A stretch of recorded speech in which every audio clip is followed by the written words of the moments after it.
Selamat menikmati cerita spesial Ramadan di Bunki Storyland. Assalamualaikum warahmatullahi wabarakatuh. Alhamdulillah. Bagaimana kabar teman-teman di hari ke-6 Ramadan? Semoga semakin bersemangat ya. Nila juga semakin bersemangat. Ini cerita Bunki Storyland hari ini. Cerita Masjid Kuno.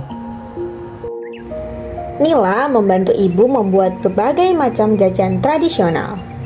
Kudapan takjil ini akan diantar ke Masjid Jabal Sobur untuk warga desa yang berjamaah di masjid ini. Memberi takjil, makanan, dan minuman untuk jamaah masjid sudah menjadi tradisi setiap Ramadan di desa-desa lereng gunung ini. Setiap keluarga sudah dijadwal waktu untuk menyumbang. Nah, dan hari ini giliran keluarga Nila. Setelah sholat asar, ibu mengajak Nila untuk mengantar jajanan takjil tersebut. Kita jalan kaki saja ya, Kata ibu. Nila tidak keberatan.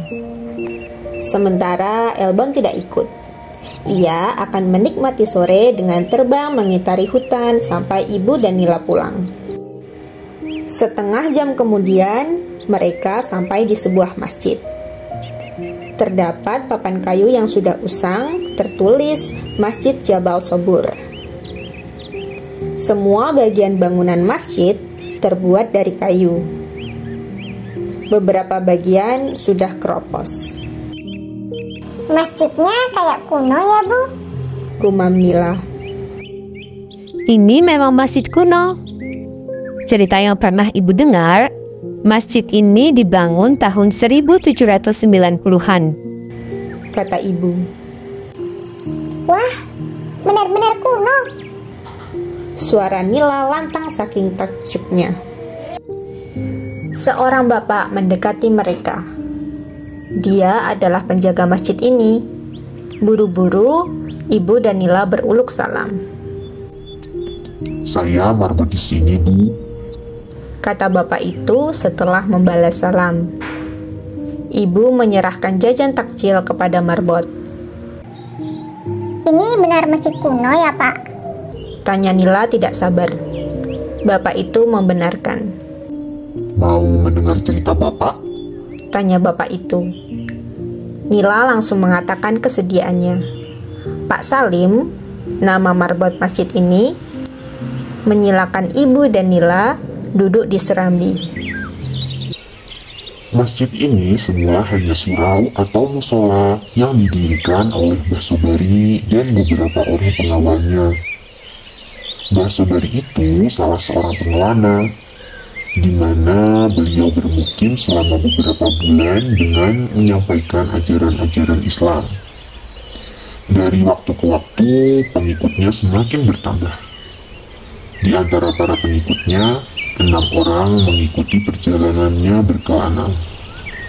Mereka semua laki-laki. Akhirnya, Mbah Sobari memilih tinggal di sini hingga akhir usianya. Dulu tempat ini berupa hutan yang tidak pernah didatangi manusia. Daripada membangun rumah, Mbah Sobari mengajak pengikutnya membangun surau. Selain menjadi tempat ibadah, mereka bisa tinggal di surau. Karena kebutuhan hidup mereka tidak semuanya tersedia di hutan, mereka harus bekerja untuk mendapatkan uang, yaitu membuat perlengkapan rumah tangga dari bahan-bahan yang ada di hutan. Lalu, beberapa pengikut menjualnya ke pasar dan ditukar dengan kebutuhan hidup lainnya. Pasarnya sangat jauh. Kadangkala utusan Mbah Sobari menginap. Saat kembali ke sini, beberapa orang ikut untuk belajar membuat peralatan dari kayu. Mereka di sini lebih dari 1 bulan. Selain belajar keterampilan itu, mereka juga belajar tentang Islam. Begitulah Lambat laun, banyak orang-orang yang pindah ke tempat ini, belajar tentang Islam, dan ahli dalam membuat beragam peralatan dari kayu. Mengapa diberi nama Jabal Sobur? Tanya Nila. Jabal itu artinya gunung, dan Sobur artinya sabar. Siapapun yang akan naik ke sini, tentu harus sabar dan gigih. Begitu juga untuk mencapai ketinggian ilmu. Orang harus bersabar.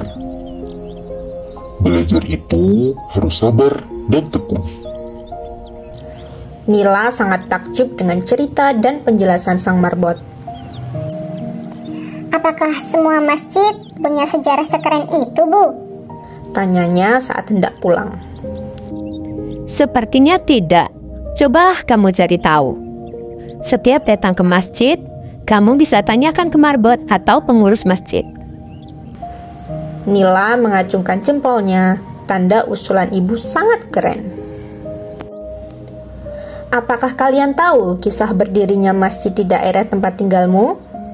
Cobalah cari tahu untuk mendapatkan kisah-kisah keren seperti Nila. Oke, jangan lupa ajak teman dan saudaramu untuk menonton episode selanjutnya ya. Oh ya, subscribe dan bunyikan lonceng notifikasinya ya, supaya kalian tidak ketinggalan cerita seru episode berikutnya. Jika kalian suka dengan cerita ini, klik tombol like ya. Sampai jumpa. Wassalamualaikum warahmatullahi wabarakatuh.